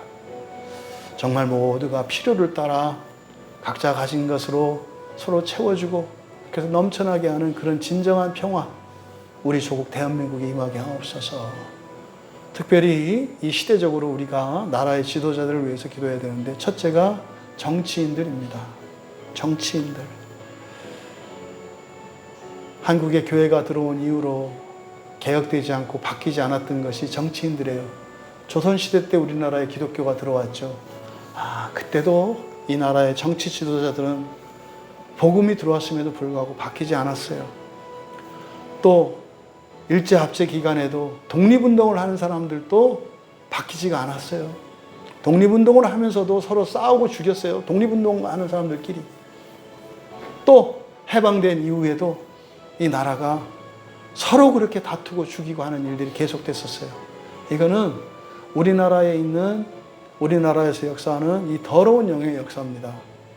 특별히 이 시대에 밝히 드러난 것은 우리나라 정치 지도자들 뒤에서 역사하는 그 어둠의 실체가 드러났다고요. 그래서 분별력이 없어요. 부끄러운 것도 모르고 말도 안 되는 일이 일어나요. 그래서 이 나라의 정치 지도자들에서 역사하는 악한 영들을 멸해 주십시오. 더 심각한 건 뭡니까? 그런 사람들을 지지하고 표를 줘요. 그러니까 오히려 악에 기름을 더 부어요. 하나님, 우리 대한민국 우리 국민들 깨어나게 하옵소서. 영적인 무지에서 거짓 감정에서 벗어나게 하옵소서. 정치인들에 속아가지고 이렇게 지역으로 나뉘어 있고 여러분, 정말 여러분들이 깨어나셔야 돼요. 그럼 무엇보다 먼저 그 시작이 어디부터 돼야지? 우리 그리스도인들이에요. 그리스도인들이 거룩함을 회복할 수 있도록 은혜를 채워주시옵소서. 그래서 국민들이, 정치 지도자들이 깨어나고 돌이켜서 정말 평화를 이룰 수 있는 그런 나라 되게 하옵소서. 그리고 우리 조국교회를 위해서 기도하실 때 오직 성경입니다. 성경만으로 충분합니다. 오직 성경이면 됩니다. 성경이 회복되게 하옵소서. 그 성경을 위해 부름받은 목회자들이 말씀의 종이 되게 하여 주시옵소서. 말씀의 종이 되게 하여 주시옵소서. 그리고 이 땅의 그리스도인들이 오직 말씀만을 목회자들에게 요구하게 하옵소서. 오직 말씀만으로 목회자들을 분별하게 하시고 오직 말씀으로 그 구원의 은혜를 누리게 하옵소서. 그래서 한국교회의 목회자들과 성도들이 오직 말씀의 신앙으로 회복될 수 있도록 기도해 주시고 광야교회를 위해서 기도하실 때 하나 되게 하옵소서. 한 은혜 안에 있게 하시고 한 사명 안에 있게 하시고 한 복음 안에 있게 하옵소서. 그래서 개인적으로 임하는 은혜가 교회 공동체, 또 교회 공동체적으로 임하는 은혜가 모든 개인에게 부어지는 정말 주님의 몸된 지체로 살아가는 우리 교인들 되도록 함께 기도하시고 개인적으로 돌아가면 되겠습니다.